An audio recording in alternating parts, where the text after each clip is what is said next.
Good morning sir. ആ അരവിന്ദനോ? Good morning. എന്താ സാർ, ആരെങ്കിലും വരുന്നുണ്ടോ? ആ ബാംഗ്ലൂർ ഫ്ലൈറ്റിൽ നമ്മുടെ ഒരാൾ വരുന്നുണ്ട്. ഇന്ന് ഫ്ലൈറ്റ് ലേറ്റ് ആണോ? ഇല്ല സാർ, റൈറ്റ് ടൈമാ. എന്നാൽ താനൊരു കാര്യം ചെയ്യും, ഞാനൊരു പേര് എഴുതി തരാം, താനൊന്ന് കൂട്ടിക്കൊണ്ട് വന്നാൽ മതി. ഞാനിവിടെ വെയിറ്റ് ചെയ്യാം.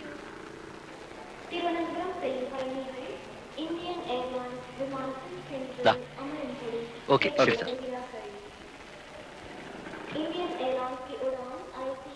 ഹലോ ഹലോ, ആരെങ്കിലും വരുന്നുണ്ടോ? അഡ്വക്കേറ്റിന്റെ മോള് വരുന്നുണ്ട്. ആ, നിമ്മി ചെറിയാൻ. ഇതാരാ? നമ്മുടെ സജി സാറിന്റെ പാർട്ടിയാ. ഓ, ബാംഗ്ലൂർ ഫ്ലൈറ്റ് റൈറ്റ് ടൈമാ? റൈറ്റ് ടൈം ആണല്ലോ. തീപ്പെട്ടി ഉണ്ടോ? ആ തരാം. വീട്ടിലെല്ലാവർക്കും സുഖം തന്നെയല്ലേ? ജോലിയൊക്കെ എങ്ങനെയുണ്ട്?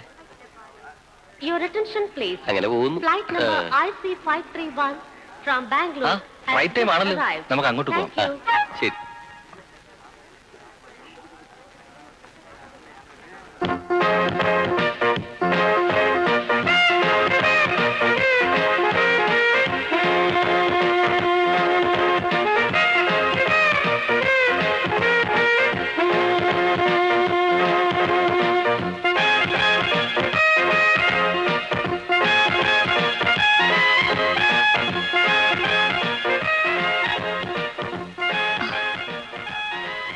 Hello. ഹലോ.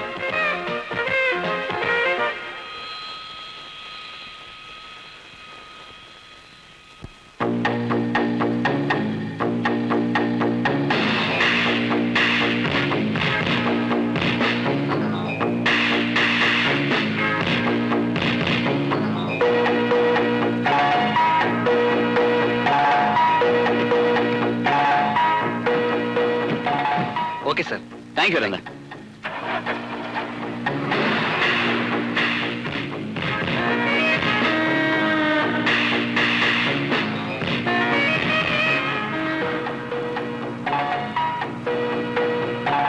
ഹലോ, നമ്മൾ ആദ്യമായിട്ട് കാണുകയാണ്.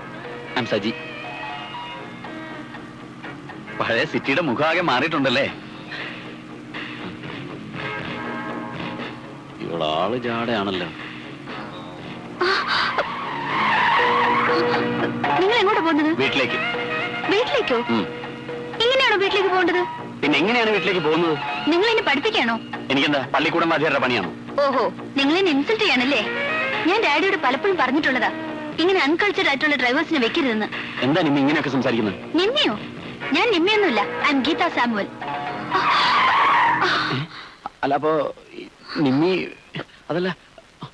രാവിലെ വണ്ടി എടുത്ത് ഇറങ്ങിയിരിക്കോ ഓരോ നമ്പറും കൊണ്ട്.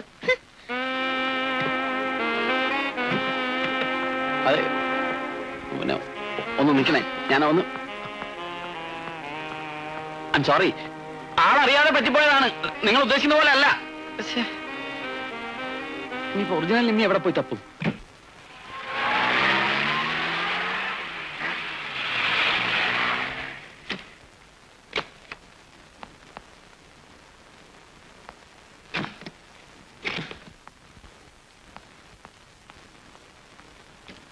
ഡാഡി, ഡാഡി, മോളിങ് എത്തിയോ?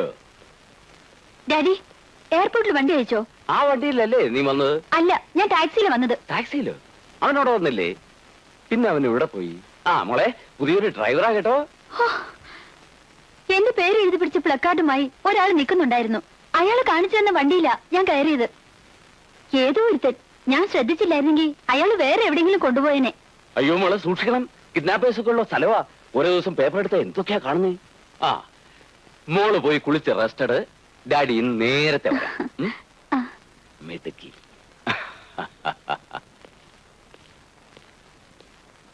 രംഗയ്യ, ഈ പെട്ടി എടുത്ത് അകത്ത് പോയി. എടാ, നീ ആദ്യമായിട്ടാണ് എയർപോർട്ടിൽ പോകുന്നത്? വെറുതെ എന്തിനാ അച്ഛാ എയർപോർട്ടിന് കുറ്റം പറയുന്നത്? ഇങ്ങനെ ഒരു അബദ്ധം സംഭവിക്കുമെന്ന് ആരെങ്കിലും വിചാരിച്ചോ? എന്റെ കർത്താവേ, ഞാൻ നിമ്മി എവിടെ പോയി അന്വേഷിക്കാനാ? അവളെ ബാംഗ്ലൂർ ഫ്ലൈറ്റ് പുറപ്പെട്ടിട്ടുണ്ടെന്ന് ഗ്രേസ് കുട്ടിയുടെ ഫോൺ വന്നു. ഫ്ലൈറ്റ് വന്ന് പോയെന്ന് നീയും പറയുന്നു. അവൾ ആദ്യമായിട്ട് ഇവിടെ വരികയാ. ഈ സ്ഥലത്തെ പറ്റി അവൾക്ക് യാതൊരു ബോധവും ഇല്ല. എന്റെ കർത്താവേ, ഞാൻ ഗ്രേസിയോട് എന്നാ സമാധാനം പറയും? എടാ, നിന്നെ അയച്ച നേരത്തെ ഞാൻ തന്നെ പോയാൽ മതിയായിരുന്നു. പിന്നെ അത് മതിയായിരുന്നു. ഒരുമാതിരി ഡ്രൈവർമാരോട് സംസാരിക്കുന്ന പോലെ എന്റെ അടുത്ത് സംസാരിക്കരുത്. അച്ചായൻ പറഞ്ഞതുപോലെ നിമ്മി ചെറിയാണെന്ന് ബോർഡും പിടിച്ചോണ്ട് ഞാൻ നിന്നപ്പോ എന്റെ കാറിൽ വന്ന് കയറിയ പെണ്ണ് നിമ്മിയാണെന്നല്ലേ ഞാൻ വിചാരിച്ചത്. എടാ, നീ കാർ കൊണ്ട് ചെന്നപ്പോ കാണാൻ കൊള്ളാവുന്ന ഒരു പെങ്കുച്ചനെ കണ്ടു. അതിനെ എടുത്തോണ്ട് നേരെ ഇങ്ങോട്ട് പോകും. അല്ല, കാണാൻ കൊള്ളാവുന്ന ഒരു ചെറുപ്പക്കാരൻ കാറുമായിട്ട് ചെന്നപ്പോ ഏതോ ഒരു പെണ്ണ് ഇടിച്ചു വന്ന് എന്റെ കാറിൽ കയറിയതാ. അച്ചാൻ ഒരുമാതിരി ചങ്കിക്കുത്തുന്ന വർത്തമാനം പറയരുത്. എടാ നിന്നെ ഒന്നും പറഞ്ഞിട്ട് കാര്യമില്ല. അതാ ഞാൻ തന്നെ പോയേക്കാം. അല്ല ഞാൻ കൂടെ വരണോ? വേണ്ട, നീ വരണ്ട. നടക്കുന്നു അഴുക. വേറെ ഏതെങ്കിലും പെണ്ണിനെ വലിച്ചേറ്റി കൊണ്ടുപോവാ.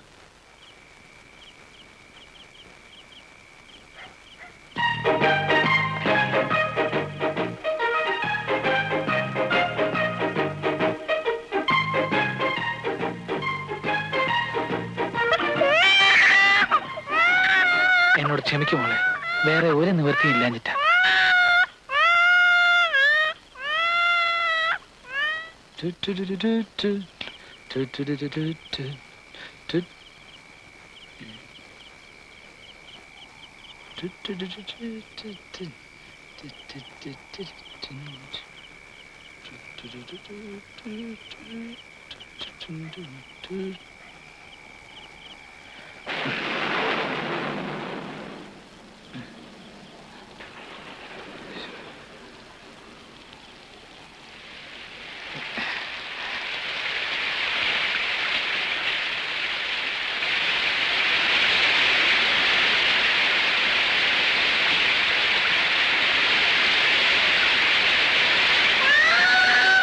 ഈശ്വര, ആ കുഞ്ഞ്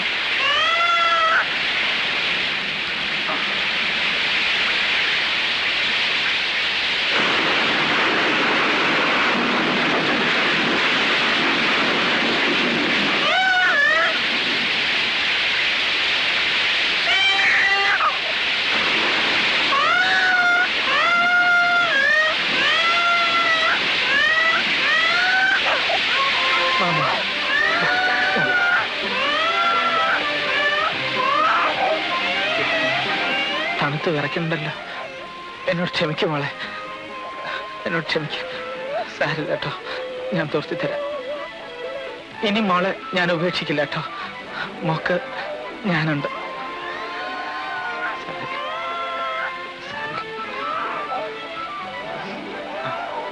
മോളറിയിക്കോ, ഉറയ്ക്കും. നല്ല മോള്. അച്ചായോ, എനിക്കിപ്പോഴും മനസ്സിലാകാത്തത് നിമ്മി എങ്ങനെയാണ് മിസ്സായതെന്നുള്ളതാണ്. നീ മിണ്ടാരിയടാ. അച്ഛൻ ചുമ്മാരി. നിമ്മി, ആക്ച്വലി എന്താ സംഭവിച്ചത്? ഞാൻ എയർപോർട്ടിൽ നിന്ന് പുറത്തേക്ക് വരുമ്പോ ഒരു തമിഴൻ എന്റെ പേര് എഴുതിപ്പിടിച്ച് നിൽക്കുന്നു. അയാൾ എന്നെ കൊണ്ടുപോയത് ഒരു വക്കീലിന്റെ വീട്ടിലേക്കാ. അവിടെ അയാളുടെ മകൾ മാത്രമേ ഉണ്ടായിരുന്നുള്ളൂ, ഒരു ഗീത സാമുവൽ. ഗീത സാമുവലോ? അവരെ അറിയോ? പിന്നെ അറിയോന്നോ? ഇപ്പോഴല്ലേ സംഗതി പിടികിട്ടിയത്. പേരെഴുതി പിടിച്ച പ്ലാക്കാർഡ് മാറിപ്പോയതാണ് അച്ചായ. ഞാനിവളത് ഇത്ര ഉള്ളപ്പോഴും മറ്റോ കണ്ടിട്ടുള്ളതല്ലേ. അവനിങ് വരട്ടെ. ആര്? അരവിന്ദൻ. അവനാച്ച എന്നെ വേണം പറയാൻ. അങ്ങനെ വരട്ടെ. നീ ഒരുത്തനെ കൊടി പിടിക്കാൻ ഏൽപ്പിച്ചിട്ട് മറ്റവളെ അങ്ങോട്ട് കറങ്ങാനിറങ്ങി. അല്ല അച്ചായ, ഞാൻ ഈ എയർപോർട്ടിലൊക്കെ ചെന്ന് പ്ലാക്കാർഡും പിടിച്ച് നിൽക്കുന്ന ആരെങ്കിലും കണ്ട ആർക്കാ മോശം? ആർക്കാ? അച്ചായന്. ഇല്ല, ഒരു മോശവും ഇല്ല. എടാ, ഇതാ ഞാൻ പറയുന്നത്. ഒരു ജോലി ഏറ്റെടുക്കുമ്പം അത് ഉത്തരവാദിത്തപൂർവ്വം ഏറ്റെടുക്കണം. ഇന്ന് തന്നെ ഇവളെ കാണാനിട്ട് ഞാൻ അനുഭവിച്ച ടെൻഷൻ. അച്ഛൻ ചായ കുടി. ഷുഗറുള്ള ആളാ.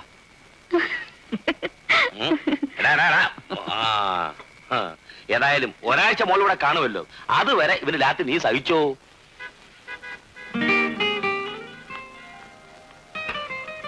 ബാംഗ്ലൂരിലെ ക്ലൈമറ്റിന്റെ ആയിരിക്കും. നീ നന്നായി ചോദിച്ചിട്ടുണ്ട്. ഓ, അത് നീ കുറച്ചുനാൾ എന്നെ കാണാതിരുന്നിട്ട് തോന്നുന്നതാ. പിന്നെ എനിക്ക് നിന്നെ കണ്ടാൽ അറിഞ്ഞൂടെ? ആകെ ഒരു ഷൈനിങ് ഉണ്ട്. ആ, നിന്റെ പ്രതിമേനൻ എന്ത് പറയുന്നു? എന്ത് പറയാൻ, അടുത്ത ഏപ്രിൽ വരെ കാത്തിരിക്കണം. അപ്പഴേ ലീവ് കിട്ടുമെന്നാ എഴുതിയിരിക്കുന്നത്. ആ, പെണ്ണിന്റെ ഒരു വിഷമം കണ്ടില്ലേ?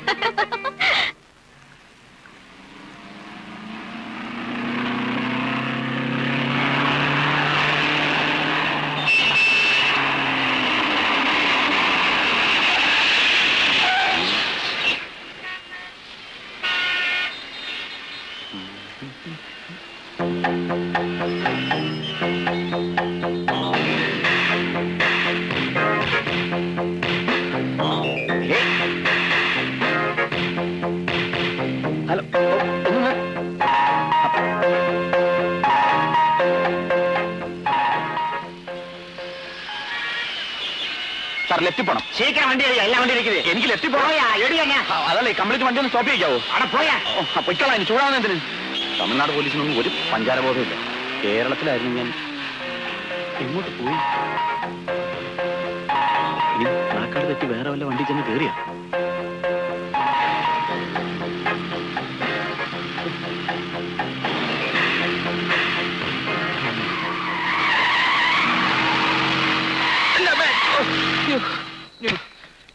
വണ്ടിയിൽ എവിടുന്ന് തർക്കം பண்ண പോറിയാ?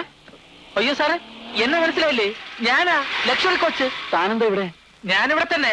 അന്ന് വന്നതിന് ശേഷം പിന്നെ നാട്ടിലോട്ട് പോയിട്ടില്ല. അമ്മയുടെ അസുഖമൊക്കെ മാറിയോ? അസുഖം അത് പിന്നെ ഏതായി കുഞ്ഞ്?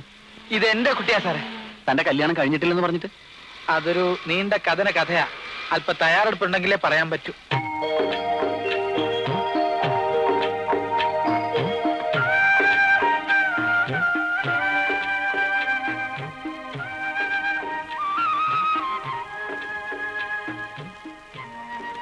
പാവം ഉറങ്ങി. വയറ് നിറച്ച് ആഹാരം കഴിച്ച ഇപ്പോഴാ. എനിക്കിപ്പോ ഒരു സത്യം മനസ്സിലായി സാറേ.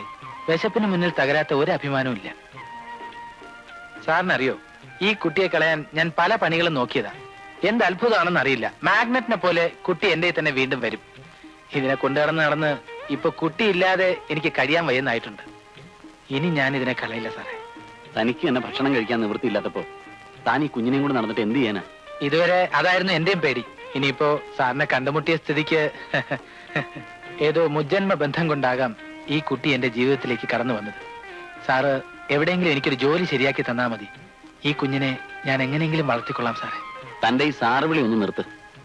അതിനൊരു അകൽച്ചയുടെ സ്വരമുണ്ട്. താനൊന്ന് സജീന്ന് വിളിച്ചാ മതി. താൻ ഭക്ഷണം കഴിക്കേ. തന്റെ ജോലിയുടെ കാര്യം ഞാൻ അച്ഛനോടൊന്ന് സംസാരിച്ചു നോക്കാം. അതിനു മുമ്പ് തനിക്ക് താമസിക്കാനൊരു സ്ഥലം സംഘടിപ്പിക്കണ്ടേ? വഴിയുണ്ട്, കഴിക്കേ.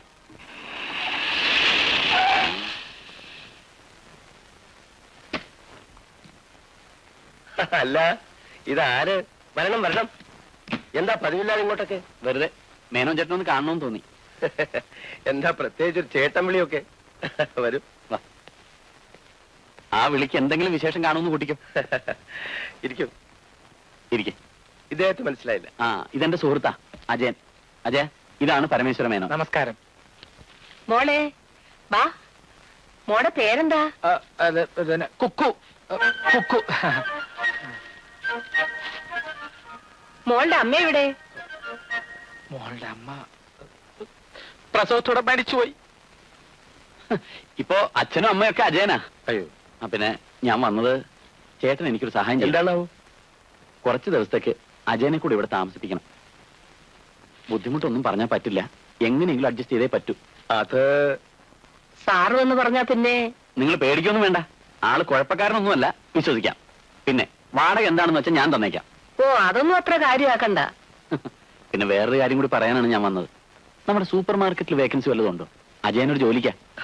അത് പിന്നെ സാറിന്റെ അച്ചായന്റെ സൂപ്പർ മാർക്കറ്റ്. സാറൊന്ന് പറഞ്ഞാ പോരെ? അച്ചായൻ കേക്കില്ലേ? അല്ല, വേക്കൻസി ഉണ്ടെങ്കിൽ പറഞ്ഞാൽ മതിയല്ലോ എന്ന് വെച്ചിട്ടാ. അല്ലെങ്കിൽ അച്ചായൻ കിടന്ന് കാണാ ഗുണാന്ന് പറയും. സാരമില്ല, ഞാൻ പറഞ്ഞോളാം. അജയ, ഞാൻ ഇറങ്ങട്ടെ. നാളെ കാണാം. വേണ്ട സൗകര്യങ്ങളൊക്കെ മേനോൻ ചെയ്തു തരും. വരട്ടെ.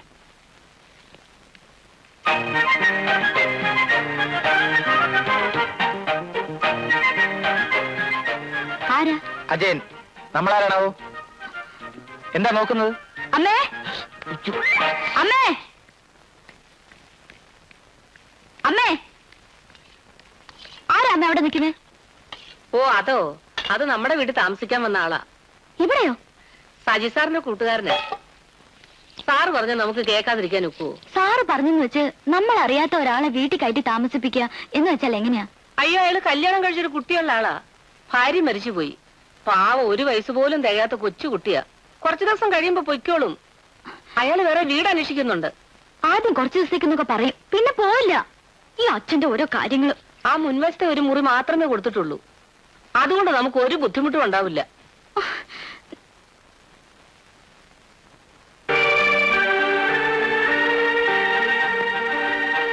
നോക്കൂ, എന്നെ കൊണ്ട് ഒരു ബുദ്ധിമുട്ടും ഉണ്ടാവില്ല.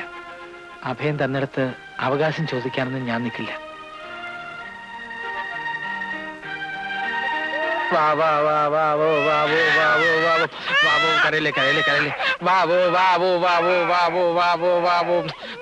മോള് കരയില്ലേ? ഉണ്ണി വാവോ പൊന്നുണ്ണി വാവോ വാവോ വാവോ വാവോ വാവോ വാവോ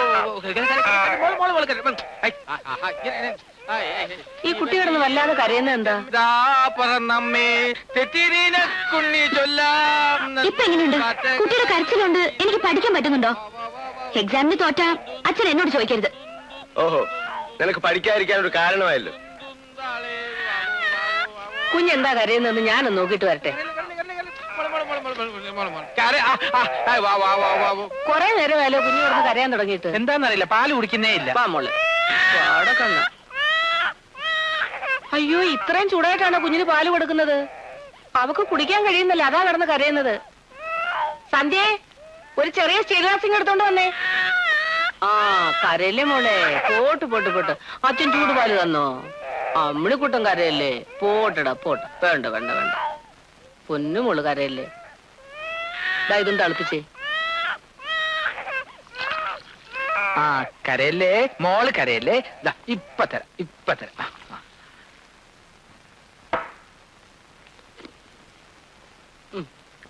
കുടിച്ചോ കുടിച്ചോ, പൊന്നു മോള് കുടിച്ചോ.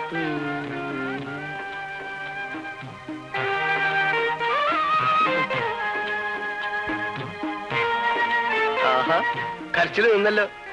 കരയുന്ന ഏത് കുട്ടികളെയും പത്മാവതി ഒന്ന് എടുത്താൽ മതി, ആ നിമിഷം കരച്ചിൽ നിർത്തിക്കോളൂ. അതാ കൈപുണ്യം. അതെയാ?